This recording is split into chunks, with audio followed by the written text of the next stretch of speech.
మరి మా అమ్మకి మా నాన్నకి పుట్టిన సంతానము 10 మంది. 10 మంది సంతానములో నలుగురు చనిపోయారు. నలుగురు, ఇద్దరు పెళ్ళైనాక చనిపోయారు, ఇద్దరు చిన్నప్పుడే చనిపోయారు. మిగిలింది ఇంకా 6గురిమే. 2 మగపిల్లలు, 2 ఆడపిల్ల, 3 మగపిల్లలు, 3 ఆడపిల్లలు. దేవునికి మహిమ కలుగును గాక. హల్లెలూయా. సరే, అలా గడిచిపోతున్న సమయంలో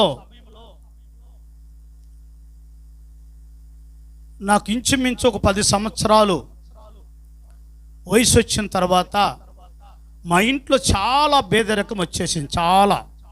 చాలా అంటే చాలా పేదరికము. అంటే ఒక పూట తిండి ఉంటే ఒక పూట తిండి లేదు. ఇలా ఎన్నో కష్టాలు ఎదురవుతున్నప్పుడు మా నాన్నకు ఒక ఆలోచన ఉండేది. నన్ను చదివించాలనేది మా నాన్నకు ఆలోచన. నేను 4వ క్లాస్ చదువుతుండగా, 4వ క్లాస్ చదువుతున్నప్పుడు మా నాన్నకి 2 కళ్ళు సుక్కలాలు వచ్చేసి 2 కళ్ళు కూడా అగపడకుండా అయిపోయింది. ఇక మా నాన్న మా అమ్మ పని చేయాలి, ఇంతమందిని తినాలి గనక ఎప్పుడైతే మా నాన్నకి 2 కళ్ళు సుక్కలాలు వచ్చి చూపు అగపడకుండా పోయిందో ఇంట్లో పేదరికం ఇంకా చాలా ఎక్కువైపోయి చాలా కష్టాలకి గురైపోయింది. కనుక ఇప్పుడు మక్కోళ్ళు 2 ఉన్నారు. మా పెద్దక్కని ఇక్కడ బుజ్జిమూరుపల్లి దేవదాసు వాళ్ళ పెద్దన్నకి ఇచ్చాం. మా 2 అక్క ఏ పని చేయలేదు, ఇంట్లో ఉండటమే. ఆమె చాలా మెతక. ఇంక వాళ్ళిద్దరి తర్వాత ఇక నేనే పెద్దోని కనుక నేను 4వ క్లాస్ చదువుతూ ఇంట్లో పేదరికం చూసి హైదరాబాద్ వెళ్ళిపోయాను. చదువు మానుకొని హైదరాబాద్ వెళ్ళిపోయి హైదరాబాద్లో ఈ మేస్త్రుల చేతి కింద మాలు అందిస్తూ ఉన్నాను. నెలకి 100 రూపాయలు నా జీతం, నెలకి 100 రూపాయలు. నేను ఫస్ట్ వెళ్ళింది చెర్లోపల్లి నేలపాటి లాజర్ వాళ్ళ దగ్గరికి వెళ్ళాను. నేను 100 రూపాయలు ఇచ్చేవారు. సంగారెడ్డి అవతల పెద్దాపూరు, నెలకు 100 రూపాయలు. అట్లా పనిచేస్తూ మా నాన్నకి కన్నుల ఆపరేషన్ చేపించాను. ఆ తర్వాత నేను 3 సంవత్సరాలు జీతం పోసాగినాక నా తర్వాతోడు మా తమ్ముడు కూడా ఈ పనికి రాను మొదలుపెట్టాడు. ఆ తర్వాత ఇద్దరం కలిసి పని చేసుకుంటూ ఇంట్లో ఉన్న అప్పులు ఎన్ని కూడా తీర్చుకుంటూ సరే ఏదో ఒక రీతిగా ప్రభు కృపను బట్టి ఒక రకంగా వెళ్ళిపోతూ ఉన్నాం. అలా వెళ్ళిపోతున్న సమయంలో మంచిగా హైదరాబాద్ జీతాలకు వెళ్తున్నాం. మాకు ఏ అలవాట్లు ప్రభు ఇవ్వలేదు, ఎందుకంటే పేదరికం నుంచి వచ్చాము కనుక మాకు ఏ అలవాట్లు లేవు. సిగరెట్లు, బీడీలు, గుట్టకాలు ఇలాంటి మాకు ఏ లేవు. దేవుడు రానిలేదు. దేవునికి మహిమ కలుగును గాక. హల్లెలూయా. మాకు ఎంతసేపు పని చేయటము, 10 రూపాయలు సంపాదించుకోవడం తప్పక అల్లరితనంగా చిల్లరతనంగా తిరగాలని, ఖర్చులు పెట్టాలని ఇలాంటి ఆలోచనలు రాలేదు. ప్రభు రానిలేదు. దేవునికి స్థుతి. అలాగ జరిగిపోతున్న సమయంలో సరే నా వయసు 19 సంవత్సరాల వయసు వచ్చింది. 19 సంవత్సరాల వయసు వచ్చినప్పుడు మా నాన్న మరి నీకు వివాహం చేయాలరా అని అన్నాడు. నాకు ఇంతలోకి ఎందుకులే వివాహము అని అన్నాను. లేదు, నీకు వివాహము చెయ్యాలి అనని మా నాన్న ఆలోచన కలిగినప్పుడు చాలా దిక్కలు తిరిగాము కానీ మాకు ఎక్కడ అమ్మాయి దొరకలేదు. ఆ తర్వాత ఇంక ఈ సంవత్సరం వద్దులే, నేను వెళ్ళిపోతాను, హైదరాబాద్ వెళ్ళిపోతాను, వచ్చే సంవత్సరం చేసుకుంటాను అని అంటే అప్పటికి మా అమ్మకి ఆరోగ్యం బాగలేదు. మా అమ్మకి గర్భసంచి గడ్డొచ్చి పెద్ద ఆపరేషన్ చేయాలి. మా అమ్మ అంటుంది కదా, వాడికి పెళ్లి చేస్తే కానీ నేను ఆపరేషన్ చేయించుకోని మా అమ్మ అంటుంది. ఇక నా పెళ్ళికి ఆమె ఆపరేషన్కి లింక్ ఉంది. ఇక వాళ్ళు మా పెద్దమ్మ కొడుకులు వాళ్ళు ఇల్లు వచ్చి ఏంట్రా ఎక్కడ చూపించిన వద్దంటవు, ఏమరా తల్లిని చంపుతావు అంటారా నువ్వు అని అని లెక్క వాళ్ళు మాట్లాడారు. ఈమెందంటే వాడికి పెళ్లి కుదిరితే తప్పక నేను ఆపరేషన్ చేసుకొని మా అమ్మ. నాకు ఎక్కడ పిల్ల కుదరటం లేదు, ఎక్కడ పోయినా బాగలేదని వచ్చేసాను నేను. అంతే, ఏ ఊరికని ఏరూరుపల్లికి కూడా వచ్చేసాను నేను. ఆజీశ్వరం రాలే, ఏరూరుపల్లికి వచ్చి వెళ్ళిపోయాను. ఎక్కడ పోయినా అమ్మాయి బాగలేదని వెళ్ళిపోయేవాడిని. ఇలా జరిగిపోతూ ఉంది. సరే మొత్తానికి ప్రభు దయ వల్ల శంకరాపురం ఆ ఊరు ఒక్కటే బాగుంది. చివరి ఊరు అది ఒక్కటి. కనిగిరి చుట్టుపక్కల అన్ని ఊర్లు తిరిగేశాను. ఈ కనిగిరి చుట్టుపక్కల మొత్తం అయిపోయినాయి. చివరికి అది మా ఊరు పక్కనే ఉంది కదా, ఆ ఊరికి ఒక్కటే పోవాలా. సరే మొత్తానికి ఆ ఊరికి వెళ్ళాము. అప్పటికి మా భార్య 12 సంవత్సరాలు వచ్చి ఉంటాయేమో అంతే. ఆ ఊరికి కూడా పోతే అక్కడ చాలామంది, ఒక 10 మంది దాకా ఉన్నారు అమ్మాయిలు, నాకు వరుస అయిన వాళ్ళు. వాళ్ళని కూడా చూశాను. నాకు వద్దులే ఇంకా నాకు కుదరదలేయడా అని అన్నాను నేను. అన్న తర్వాత మా పాస్టర్ అమ్మ వాళ్ళు పెద్దమ్మ ఉండి, అయ్యా అమ్మాయి పెద్ద మనిషి కాకుండా చేసుకుంటావా అంటే చేసుకుంటాను అన్నాను. అప్పుడు మా పాస్టర్ అమ్మని చూపించినప్పుడు అప్పటికి పెద్ద మనిషి కాలేదు, చేసుకుంటాను అన్నాను. ఆ తర్వాత ఎమ్మటే సత్యకొక పెట్టేశారు. సత్యకొక పెట్టినాక మా అమ్మకి ఆపరేషన్ చేయించారు. మా అమ్మకి ఆపరేషన్ చేయించిన తర్వాత కోర్టెడ్ హాస్పిటల్లో పెద్ద ఆపరేషన్ చేసి ఆమెను తీసుకొచ్చి మంచంలో కోసపెట్టి నాకు పెళ్లి చేశారు. నాకు పెళ్ళి అయినాకనే మా పాస్టర్ అమ్మ పెద్ద మనిషి అయింది. దేవునికి స్తుతి కలుగును గాక. హల్లెలూయా. కావాలంటే నా పెళ్లి ఫోటోలు కూడా మీరు చూసుకోండి, మీకు అర్థమవుతుంది. అలా ఎప్పుడైతే నాకు వివాహము జరిగిందో, నాకు వివాహము జరిగిన తర్వాత ఖచ్చితంగా 1 నెల 2 నెలలు జరిగి ఉంటుంది అంతే. ఖచ్చితంగా నాకు పెళ్ళైన 15 రోజులకి నా తర్వాతకి మళ్ళీ కిడ్నీ ఆపరేషన్, రాళ్ళు ఉన్నాయని కోర్టెడ్ హాస్పిటల్ మళ్ళీ ఆపరేషన్. అప్పటికి ఎన్ని అయినాయి? మా అమ్మకి పెద్ద ఆపరేషను, నాకు పెళ్ళి, మళ్ళీ మా తమ్ముడికి పెద్ద ఆపరేషను, మళ్ళీ అప్పులు. ఇక మా తమ్ముడు కూడా ఇంకా సంవత్సరం ఇంట్లో ఉండాలి కనుక నేను పెళ్లి చేసుకుని వెళ్ళిపోయాను హైదరాబాద్. వెళ్ళిపోయి 1 సంవత్సరం చేసి వచ్చాను. ఆ తర్వాత కొన్ని అప్పులు తీర్చుకున్నాం. ఆ తర్వాత అలా ఖచ్చితంగా నాకు పెళ్ళైనా ఖచ్చితంగా 2వ నెలలో 3వ నెలకో నాకు చేతబడి చేసేసారు. చంపాలని ప్లాన్ చేసి చేతబడి చేశారు. మా మామకి సెంట్రల్ గవర్నమెంట్ చెన్నై పెరంబూరులో, ఈమెకి పెళ్ళి అయినప్పుడు 2 దెయ్యాలు పట్టినాయి. ఆమెను తీసిపోయారు, నన్ను కూడా తీసిపోయారు. ఆ చెన్నై ఈమె నాకు గుడి చుట్టూ తిప్పేవాళ్ళు, నన్ను కూడా గుడి చుట్టూ తిప్పుతూ ఉండేవాళ్ళు. నాకు దెయ్యం లేదు కదా అని అంటే నువ్వు కూడా తిరగరా అంటుండ్రి. సరే అప్పుడు మనకు తెలియదు కనుక సరే మొత్తానికి అలా. అప్పుడు అక్కడ ఒక ఆయన చూసి, అక్కడ చెన్నైలో తమిళ ఆయన ఒక మాంత్రికుడు చెప్పాడు, ఈ అబ్బాయికి ఎవరో కానీ అబ్బాయికి చేతబడి చేశారు, చేసి ఒక మర్రి చెట్టు కింద బూడ్చి పెట్టిండ్రు, అది కుళ్ళిపోయింది. ఈ అబ్బాయి నమ్ముకున్న దేవుడే ఇతన్ని కాపాడుతున్నాడు అని చెన్నైలో ఒక మాంత్రికుడు చెప్పాడు. సరే మంచిది అనుకున్నాను. నేను చెన్నై నుంచి రాబోయాక మా ఇంటి ముందర ఉన్న బర్రె ఉన్నట్టే పడి చచ్చిపోయింది. అంటే ఆ గండము దేవుడు ఆ బర్రె మీదకి వెళ్ళి తీసేసేసాడు.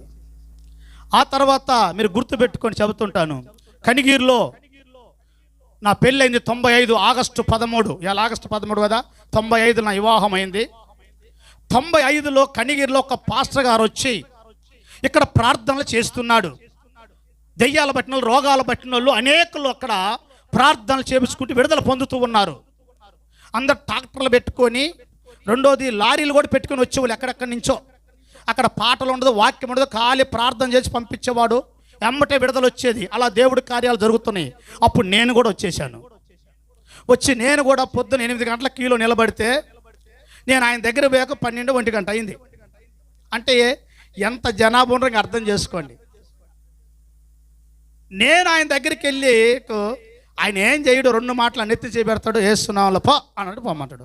ఆ ఒక్క మాటకే కనీసం 3 గంటలు 4 గంటల క్యూలో నిలబడాల. సరే దేవుని కృప బట్టి అయ్యగారు ప్రార్థన చేశాడు. నేను ఇంటికి వచ్చి పండుకున్నాను. ఇంటికి వచ్చి పండుకున్న తర్వాత ఒక దర్శనం వస్తుంది, నా కళా దర్శనము. ఆకాశంలో వెళుతూ ఉన్నప్పుడు నన్ను ఒకళ్ళు తరుముకుంటూ వస్తున్నారు. ఆ తర్వాత నేను వెళ్ళలేని పరిస్థితులను ఇలా నా వెనక వస్తున్నప్పుడు ఇలా నన్ను ముట్టుకోబోయాకు ఆకాశం ఒక ఆయన ఇలా వచ్చేసాడు. ఇలా వచ్చేసి ఇలా ఎప్పుడైతే నా దగ్గరికి ఇలా వచ్చిండో నా వెనక తరుముకుండేవాడు లేడు, ఎట్టబోయాడు అడ్రస్ లేడు. ఆయన ఆకాశంలో పోతూ నేను కూడా ఆకాశంలో వెళ్తున్నాము.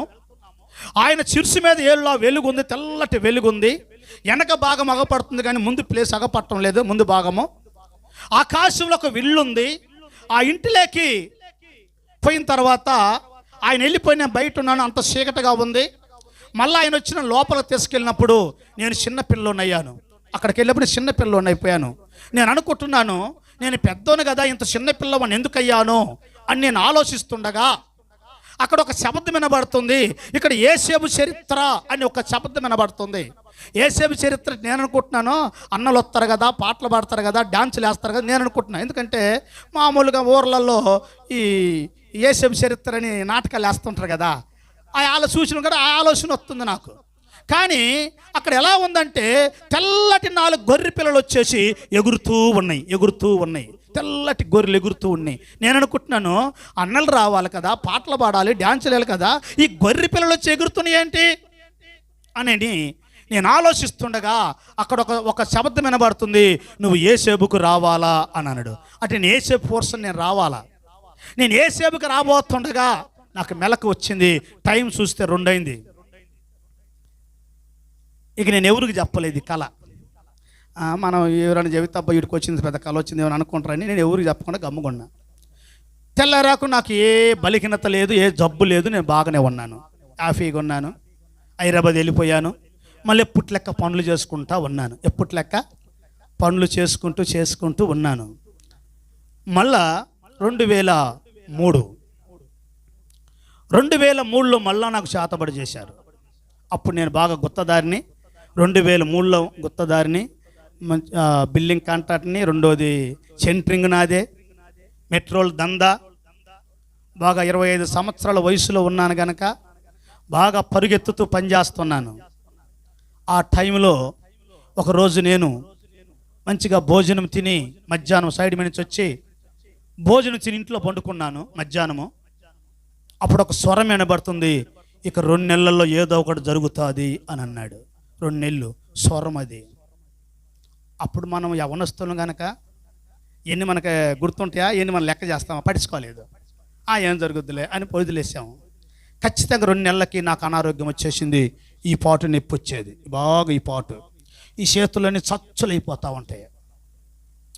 అలా ఉన్న తర్వాత చాలా దగ్గరికి వెళ్ళాను హాస్పిటల్కి, ఎక్కడెక్కడో తిరిగాను, ఎక్కడ బాగాలేదు. ఆ తర్వాత కొన్ని రోజులకి ఇది శాతబడిని తేలింది. శాతబడిని తేలిన తర్వాత చాలామంది మాంత్రికుల దగ్గరికి వెళ్ళాను. ఎక్కడ నాకు అంతరాలు కడుతున్నారు కానీ నాకు ఇది మాత్రం, ఈ జబ్బు మాత్రం పోయేది లేదు. ఇలాగుంది. అలాగున్న తర్వాత ఈ లోపల మా పెద్ద చెల్లిది వివాహము, యాగంపల్లి నేలపాటి సుందర్రావు కుమారుడికి, 2వ కుమారుడికి మా పెద్ద చెల్లిని అడిగారు. పెళ్ళి ఖాయమైంది. పెళ్ళి ఖాయమైన తర్వాత మా నాన్న అంటున్నాడు, రే ఈ పెళ్లి ఖర్చు అంతా నువ్వు పెట్టుకోరా అని అన్నాడు. నేనన్నాను, ఈ పెళ్లి ఖర్చు మొత్తం నేను పెట్టుకోను, నేను సగం పెట్టుకుంటాను, తమ్ముడిని సగం పెట్టుకోమని. ఎందుకంటే అప్పటికి మేము ఏరిపోయి ఉన్నాం. తమ్ముడిని సగం పెట్టుకోమని, నేను సగం పెట్టుకుంటా అంటే మా నాన్న దానికి ఒప్పుకోలేదు. పెడతావా, డబ్బులు మొత్తం నువ్వు పెట్టు, లేదంటే పెళ్ళి ఆపేస్తాను అంటున్నాడు. అంటే నాకు డబ్బులు పెట్టకూడదని కాదు, కానీ నా పరిస్థితి బాగలేదు. అప్పటికి 6 నెలలు, ఇంచుమించు 6 నెలలు అవుతుంది నాకు బాగలేక. ఎక్కడికి పోయినా నాకు బాగుగాటం లేదు. అప్పటికి నా పెద్ద కుమారుడు ఇప్పుడు పేడ వాయించినోడు 4 సంవత్సరాలు 5 సంవత్సరాలు ఉంటాయి అంతే, 4 ఉంటాయి ఏం బెర్రుగా వాడికి, చిన్నోడు కదా. మా పాప 1.5 సంవత్సరం పాప, మా లాస్ట్ వాడికి అప్పుడు బుట్ల. సరే, అలా నాకేందంటే పిల్లలు గుర్తొస్తున్నారు. ఎక్కడ పోయినా నాకు బాగుగాటం లేదు కదా. ఒకవేళ నేను చనిపోయాను అనుకో, నేనే చిన్న పిల్లడప్పటి నుంచి పనిచేసే కదా, నా కష్టమే నా కొడుకు వచ్చేస్తుంది అన్న ఒక ఆలోచన నాకు వస్తూ ఉన్నాయి. కనుక నేను మా చెల్లి వివాహం చేయడానికి వెనక ముందు ఆడుతూ ఉన్నాను. ఇది మా నాన్నకి నాకు ఒక వారం రోజులు గొడవ. డబ్బు మొత్తం నువ్వు పెట్టమంటాడు, లేదు నేను సగం పెడతాను నేను అంటాను. మా ఇంటి ముందర పెద్ద యాప చెట్టు ఉంది. ఆ యాప చెట్టు కింద మంచం వేసుకొని పండుకున్నాను. మధ్యరాత్రి కూడా ఒక స్వరం వినబడుతుంది, నువ్వు డబ్బు మీద ఆశ తక్కువ చేసుకో అని ఒక స్వరము వినబడ్డది. సరే, అప్పుడు నాకేం అర్థం కాలేదు, ఇదేంది ఇట్లా అని గమ్ముకున్నాను. అప్పటికి 2వ స్వరము, దేవుని స్వరము నేను వింటాం. మళ్ళా రోజు అదే ప్లేస్లో మంచం వేసుకొని పండుకున్న తర్వాత మళ్ళీ అదే టైంకి ఒక స్వరం వినబడుతుంది, నువ్వు లేచి కదండి సందాదండి మందిరాన్ని కట్టించు అని అన్నాడు. అప్పుడు నేను నిద్రపోవాలా, ఊరకనే ఉన్నాను. ఇదేంది నిన్న నైట్ ఎట్లా, ఇవాళ నైట్ ఎట్లా, నేనేంటి సందదనటం ఏంటి, మందిరం కట్టడం ఏంటి, దాంట్లో ఏ పాస్టర్ని పెట్టాలా అని నేను ఆలోచించుకొని నవ్వుకొని పండుకున్న ఒక దర్శనం వస్తుంది. ఎవరో ఒక ఇద్దరు రోడ్డు మీద ఉంటే నేను వెళ్ళి, అయ్యా నేను మందిరం కట్టిస్తున్నాను కానుక ఇవ్వరా అని అంటే, వారు 100 రూపాయలు నా చేతులు పెట్టి అంటున్నారు కదా, ఇదిగో నువ్వు పైసలు తీసుకోవటం కాదు, మందిరం కట్టాలా అని అన్నారు. అనగా నేను తక్కువని లేచి కూర్చున్నాను. నాకేం అర్థం కాలేదు, ఎందుకు నాకు ఇలా ఎందుకు ఇలా వినబడుతుంది, అసలు ఎందుకు ఇలా నాకు అగపడుతుంది అని చెప్పేసి కదలకుండా పండుకొని పొద్దున్న లేచి ఎంగలపల్లి ఇస్రాయల్ అన్న దగ్గరికి వెళ్ళాను. పాస్టర్ కదా ఆయన దగ్గరికి వెళ్ళాను. అన్నా నాకు 2 రోజుల నుంచి ఇలా స్వరం వినబడుతుంది, ఆ స్వరం ఎవరిదో నాకు తెలీదు, ఇలా ఉంటుంది అన్నంటే ఆయన అన్నాడు, లేదులే తమ్ముడు, నేను చెర్లోపల్లి మందిరం కట్టిస్తున్నా కదా, అది నాకేమో దేవుడు చెప్పుకుంటున్నా అని అన్నాడు. కాదు, నీకు దండీయటం అనే దానికి నీకు చెప్పాలి కానీ నన్ను చర్చి కట్టమని ఎలా అంటాడు, అది కరెక్ట్ కాదన్నా అని వెళ్ళిపోయాను. వెళ్ళిపోయిన తర్వాత అప్పుడు నేనే డబ్బు ఖర్చు పెట్టి మా చెల్లికి పెళ్లి చేశాను. మా చెల్లికి పెళ్లి చేసి హైదరాబాద్ వెళ్ళిపోయాను. మళ్ళీ మనుషులను తీసుకొని వెళ్ళిపోయిన తర్వాత ఖచ్చితంగా వారానికి తారుమారైపోయాను. ఒక వారమే తారుమారైపోయి చనిపోయి స్థితిలోకి వచ్చేసాను. నేను 6 నెలల నుంచి నేను తలవాల్చి పండుకానవాడిని. ఆ రోజు ఉదయం 11 గంటలని పండుకున్నవాడిని, రాత్రి 11 గంటల దాకా లేలేదు, నేను పండుకొనే ఉన్నాను. ఆ తర్వాత ఖచ్చితంగా 11 తర్వాత నేను చనిపోయి స్థితిలోకి వచ్చాను. నేను చనిపోతున్నానని నాకు తెలిసిపోతా ఉంది. అలాంటి పరిస్థితిలో నేను ప్రభువుని అడుగుతున్నాను, ప్రభా నన్ను బ్రతికించు అని ప్రభువును అడుగుతూ ఏడుస్తూ ఉన్నప్పుడు, అప్పుడు నా భార్య పిల్లలందరూ కలిసి ఏడుస్తూ ఉన్నారు. ఆ తర్వాత ఆ బస్తీలో ఉన్న వాళ్ళందరూ కూడా వచ్చి నీకేం కాదని ధైర్యపరుస్తున్నారు. కానీ ఎందుకు నాకు మైండ్ అంతా అదొకలాగా అయిపోతూ ఉంది, గలిబిల్ అయిపోతుంది. ఈ లోపల ఒక మూర్తి పాస్టర్ గారని మూర్తి అయ్య గారు ఆయన వచ్చి ప్రార్థన చేసి వెళ్ళిపోయాడు. అప్పుడు నేను చెప్పానయ్యా, నేను ఇక్కడ వద్దు, నన్ను చర్చిలోకి తీసుకుని వెళ్ళన్నప్పుడు ఒక చర్చి అంటే రోడ్డు మీద ఉంది, బాబుజనగర్ రోడ్డు మీద బైబిల్ స్కూల్ ట్రైనింగ్ తీసుకెళ్ళి అక్కడ వేసినప్పుడు ట్రైనింగ్లో ఉన్న పిల్లలందరూ కూడా ఆ రాత్రంతా నా గురించి ప్రార్థన చేశారండి. రాత్రంతా ప్రార్థన చేస్తే ఆ రాత్రి ఆ గండము దేవుడు తప్పించాడు. నేను చెప్పానయ్యా, నా ఒళ్ళంతా తాయితులని తీసేయండి అని అన్నాను. మొత్తం తీసేశారు. హల్లెలూయా. తెల్లరాక ఇస్రాయల్ అన్న హైదరాబాద్కి వచ్చేసి నా దగ్గరికి వచ్చాడు. అన్న ఇలా జరిగింది, ఆగు, బిలాయిలో చిన్నెమ్మ ఉంది. అప్పుడు ఈ ఫోన్లు లేవు కదా, ఎస్టేట్ బూతులు కదా, అప్పుడు ఎస్టేట్ బూత్ వెళ్ళి ఆమెకి ఫోన్ కలిపినప్పుడు ఆ అక్క మరి ప్రార్థన చేస్తుంది ఫోన్లో. ఆమె ప్రార్థన చేస్తుంది, నాకు ఎట్లా వినబడుతుందంటే, నా కుమారుడా భయపడకము,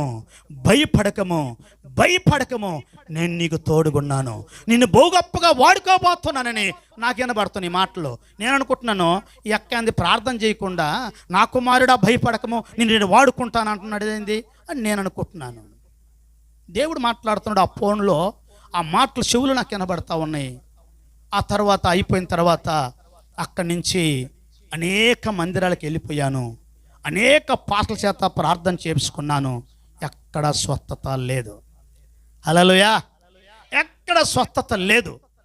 అప్పుడు ఇశ్రాయేల్ అన్నే గుంటూరు తీసుకుపోతారు రమ్మని చెప్పి గుంటూరు దగ్గర నిర్బ్రోళ్ళు తీసుకొచ్చి ఆడున్నారు వాళ్ళ బంధువులు. అంటే ఇశ్రాయేల్ అన్న తమ్ముడు వాళ్ళ అక్కోళ్ళు ఆడున్నారు. కానీ నాకు తెలియదు కదా వాళ్ళు ఎవరో. నన్ను తీసుకొచ్చి ఆడ వదిలేసి ఆయన వెళ్ళిపోయిన తర్వాత నేను ఆ మందిరంలో ఉన్నాను.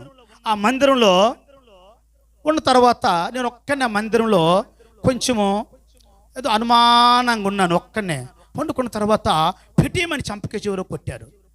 కొట్టిన తర్వాత కళ్ళె చూసి ఎవరు లేరు. నేను ఒక్కనే ఉన్నా. అసలు నన్ను కొట్టింది ఎవరు నాకు అర్థం కాలేదు. వాళ్ళేసి ఇంకొక దగ్గర పోయి కూర్చున్నాను మూలలో చాపేసుకొని. అలా ఉన్న తర్వాత నేను ఆ పక్కన రైలు గేటు స్టేషన్ పక్కనే నేను వెళ్ళిపోయేవాడిని. ఆ స్టేషన్ కాడ కూర్చొని ఏడ్చుకుంటా ఉండేవాడిని. ప్రభువా ఏంటి నాకు ఈ పరిస్థితి? ఇప్పటికి భార్య పిల్లలను వదిలిపెట్టి నెల 15 రోజులు భార్య ఎటు పోయిందో, పిల్లలు ఎటు పోయారో నాకు తెలియదు.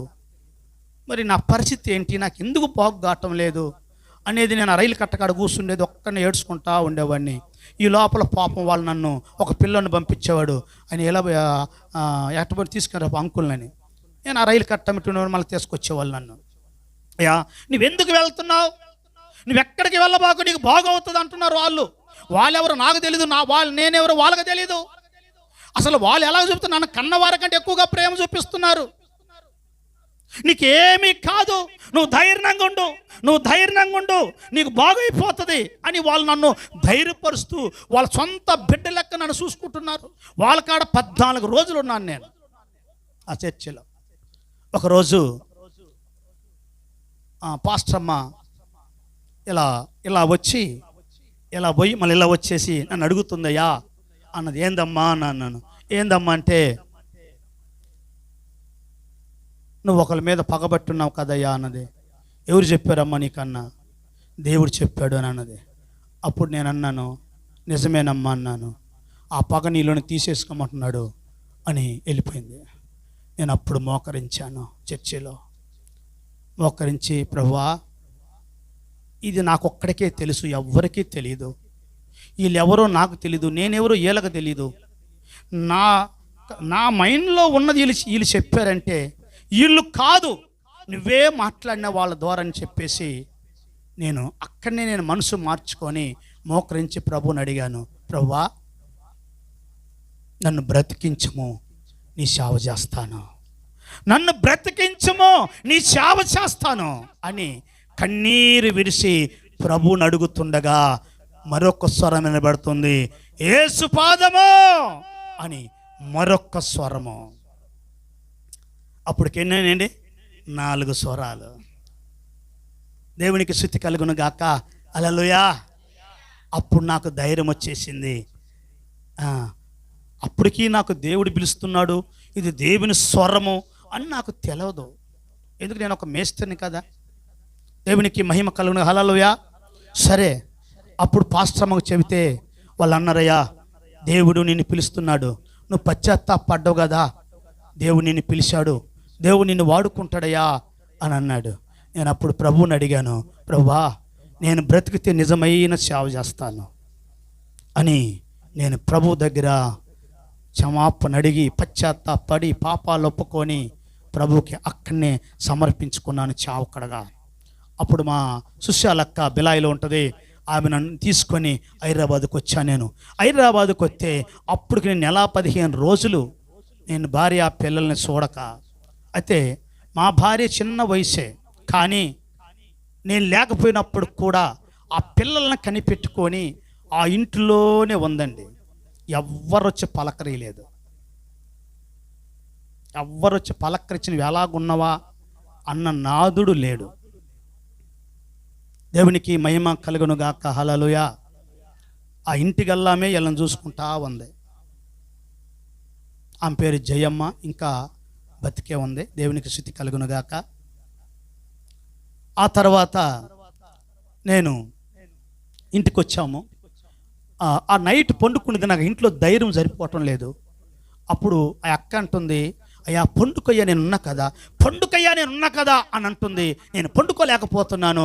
అప్పుడు మోకరించాను, ప్రభువా ఇంట్లో పండుకునేదానికి నాకు ధైర్యం సరిపోవటం లేదయ్యా అని మోకరించి ప్రభువుని అడిగి, ఈ రోజు నుంచి నేను 4 గంటలకు లేచి నీ సన్నిధిలో మొరపెట్టాలి ప్రభువా అని ప్రభువుని అడిగాను. మొదటి ప్రార్థన నేను 4 గంటలకు లేయాలని అడిగాను. పండుకున్నాను. ఖచ్చితంగా 4 గంటలకి యేసుపాదం అని పేరు, ఐదో స్వరం అది. నేను లేచి చూస్తే అందరు నిద్రపోతున్నారు. నన్ను పిలిచింది ఎవరో నాకు తెలియదు. హల్లెలూయా. నన్ను పిలిచింది ఎవరో నాకు తెలియదు. సరే మళ్ళా పండుకున్నాను. మళ్ళా పండుకనే నడ్డిని ఇలా కొట్టాడు. చప్పుమని లేచి చూస్తే టైం 4 అయ్యింది. లేచి ఇక మోకరించాను. ఆ రోజు 4 గంటలకు లేచి మోకరిస్తే 21 సంవత్సరం ఈరోజు వరకు నా ప్రార్థన ఆగలేదు, టైము మారలేదు. హల్లెలూయా. హల్లెలూయా. ఇంటికి వచ్చిన ప్రభుకు సమర్పించుకున్నాను కదా, 40 రోజులు ఫాస్టింగ్ స్టార్ట్ చేసేసాను. ఇక నేను 40 రోజులు ఫాస్టింగ్, సేవకి వెళ్ళలేదు, సమర్పించుకున్నా. 40 రోజులు ఫాస్టింగ్లో ఉన్నా. 40 రోజులు ఫాస్టింగ్ ఉన్న తర్వాత ప్రతిరోజు ఏకాంతం ప్రార్థనకి వెళ్ళేవాడిని. ప్రతిరోజు ఏకాంతం ప్రార్థనకి వెళ్ళి ఏకాంతంలో దేవుడితో గడిపేవాడిని. 39వ రోజు దేవుడు నాతో మాట్లాడ మొదలుపెట్టాడు.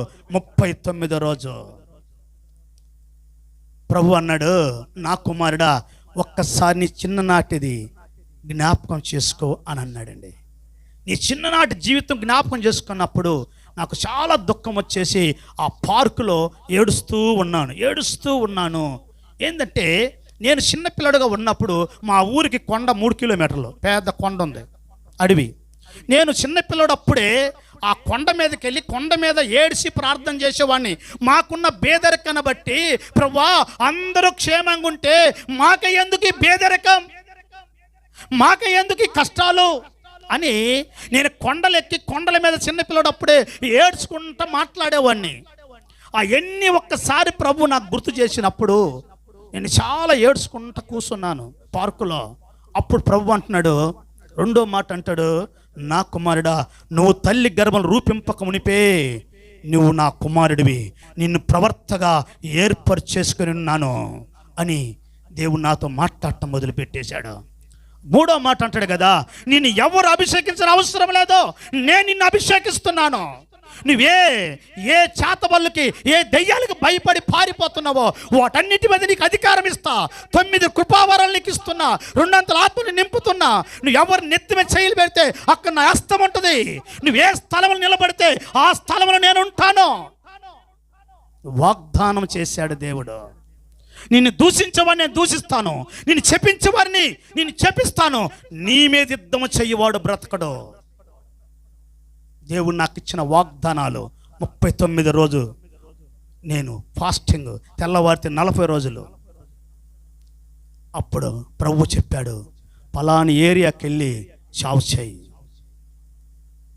హల్లెలూయా. అలా నేను చావలేక వచ్చేసాను. ప్రభు అలాగ పిలుచుకొని చావు నాకు అప్పగించాడు. ఏ దైవ సేవకుడు కూడా నేను వాళ్ళు చెప్పినట్టుని అయ్యా నేను పలాందరికి సేవ చేస్తానని కానీ, లేకపోతే నువ్వు పలానా సంఘంలో సేవ చేయని ఏ దైవ సేవకుడు నన్ను పంపలేదు. దేవునికి స్తుతి కలుగును గాక. హల్లెలూయా. అలా నేను సేవలేక అడుగు పెట్టిన తర్వాత, సేవలేక వెళ్ళిపోతున్న తర్వాత కదండి, ఒక్క కుటుంబానికి చెప్పి వెళ్ళి, వాళ్ళిద్దరు ముసలోళ్ళు ఆ ఒక కాలనీకి వెళితే, నాకు ఆ కాలనీ ఎక్కడో నాకు తెలీదు. ఎత్తుకులాడుకో 20 కిలోమీటర్లు ఎండే కాడికి ఎల్బీ నగర్కి 20 కిలోమీటర్లు వెళ్ళి ఎవరికి చెప్పాలి వాక్యం? నేను ఎత్తుకులాడుకుంటూ ఒక 2 ముసలోళ్ళు కూర్చుని వాళ్ళకి చెప్పొచ్చాను వాక్యం. అట్లా 3 సండేలు పోయాను. నాకు అర్థం కాలేదు. ప్రభువా ఇది నా వల్ల కాదు, నేను ఎవరికి చెప్పినా అక్కడ వాక్యం నాకు ఎవరు అగపట్టడం లేదని అన్నాను. అప్పుడు ప్రభు అన్నాడు కదా, ఇప్పుడు వెళ్ళు నా మహిమను చూస్తావన్నాడండి. అప్పుడు వెళ్ళినప్పుడు నా కాడ 5 సంవత్సరాల క్రితం నా దగ్గర నుంచి వెళ్ళిపోయారు ఒక కుటుంబము. వాళ్ళు అగపడ్డారు. నాకు గల్లీలో తిరుగుతూ ఉంటే వాళ్ళని, అప్పుడు నా పేరు కొండయ్య కదా, వాళ్ళకి యేసుపాదం, వాళ్ళకేం తెలుసు, ప్రభు యేసుపాదం అని పెట్టా. ఎందుకు కొండన్న ఎక్కడ తిరుగుతున్నావు అన్నాడు. వాళ్ళు వచ్చి, అమ్మ లేదమ్మా మీరు ఎక్కడ ఎందుకున్నారమ్మన్న. వాళ్ళు సాపేసి కూసబెడితే వాళ్ళకి వాక్యం చెప్పా. నా సాక్ష్యం చెప్పి వాళ్ళకి వాక్యం చెప్పిన. వాళ్ళ ఆయనకి డొక్కలో నొప్పి 6 సంవత్సరాలు మించి ఎక్కడ తిప్పినా బోగ్గాల ప్రార్థన చేశాను. దేవుడు స్వస్థత ఇచ్చాడు. ఆ కుటుంబం వచ్చేసింది మందిరానికి. వాళ్ళకి బాప్టిజం ఇచ్చాను. హల్లెలూయా. అలా ఒక కుటుంబం నుంచి హైదరాబాదులో మందిరం అయింది. దేవునికి స్తుతి కలుగును గాక. చూడండి, అలాగ ఎప్పుడైతే నేను అడుగు పెట్టానో నా పెద్ద కుమారుడికి చెయ్యిరిగిపోయింది, నా కూతురుకి చెయ్యిరిగింది. ఆ తర్వాత 2 సార్లు మా కూతురు బతకదని డాక్టర్లు చెప్పేశారు. అయినను ఎందుకంటే అపవాది ఏ కాడికి నన్ను సేవలో నుంచి వెనక్కి తీసుకురావటానికి ఎన్నో రకాలుగా దాడులు ఇవన్నీ జరుగుతుండగా ఒకరోజు మా భార్య ఏం చేసిందంటే, శుభ్రంగా ఇన్ని గోళీలు మింగి పడుకుంది. నాకు తెలీదు. నేను 1 గంటకు వచ్చాను. సోయిలాక నిద్రపోతుంది. నేను ఆమెను బడిచి కాకుండా శుభ్రంగా స్నానం చేసుకొని పోయి ఆ బయట యాప చెట్టు ఉంటే యాప చెట్టు కింద కూర్చొని వ్యవహారం చేస్తున్నా, వాళ్ళతో మాట్లాడుతున్నా.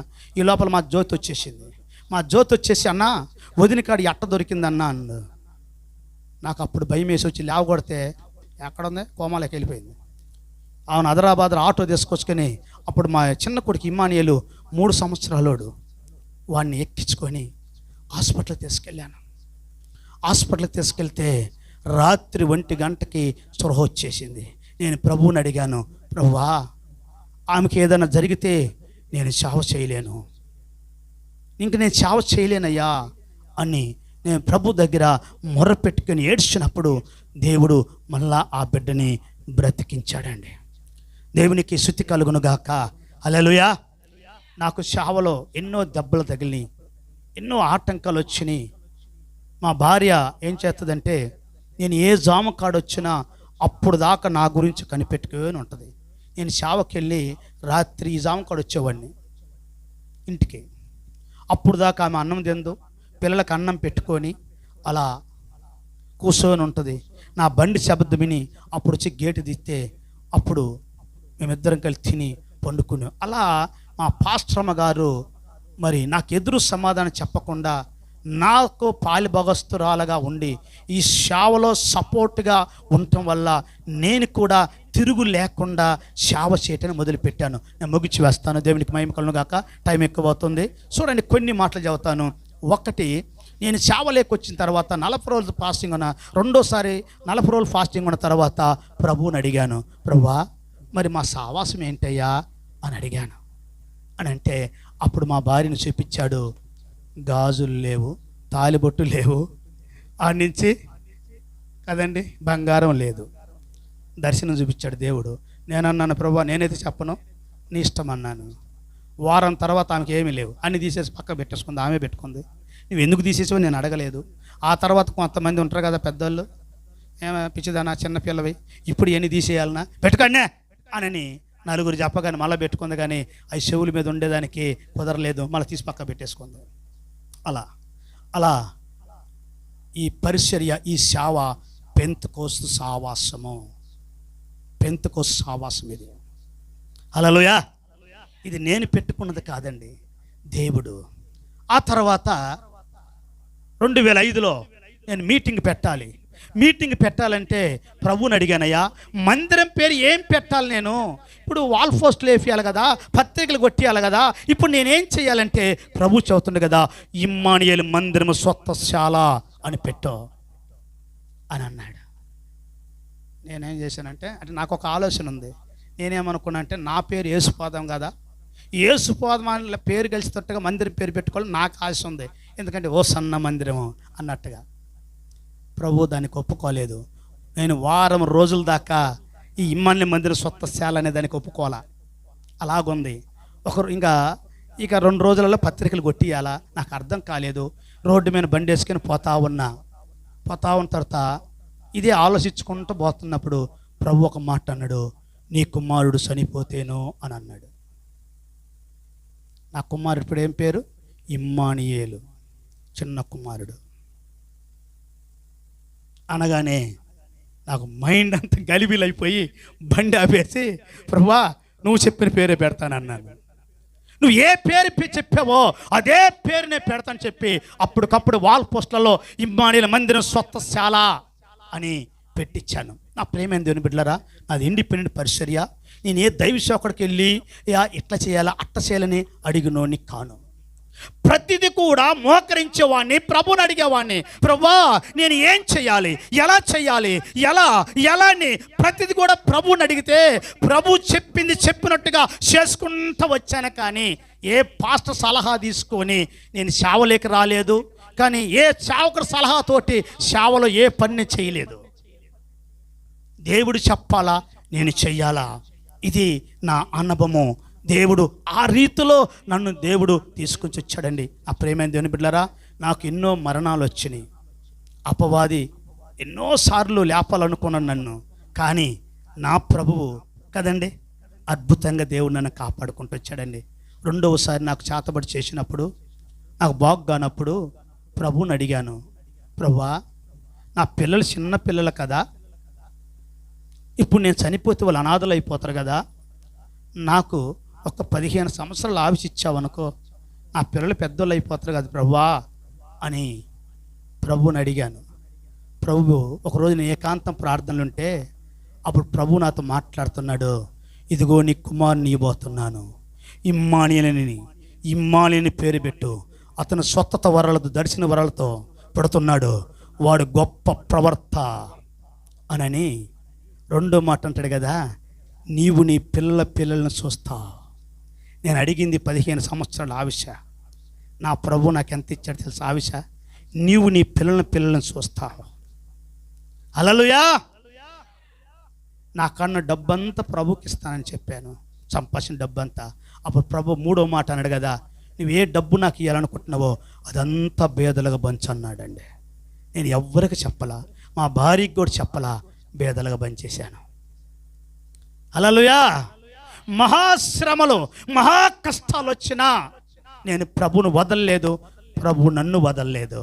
ఈరోజు 29వ రోజు నా మ్యారేజ్ డే జరుపుకునేదానికి నా ప్రభువు కృప చూపించాడండి. హల్లెలూయా. ఎవరు చూపించాడండి? నా దేవుడు కృప చూపించాడు.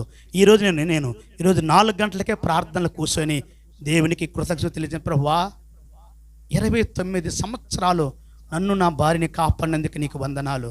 నేను బ్రతికున్నానా నీ కృప, నేను చావ చేస్తున్నానా నీ కృప అని నేను 4 గంటల నుంచి 6 గంటల దాకా నా ప్రభుకి కృతజ్ఞతలు చెల్లిస్తూనే ఉన్నాను. ఎందుకంటే ఆయన చేసిన మేలులు ఏది కూడా మరిచిపోకూడదండి.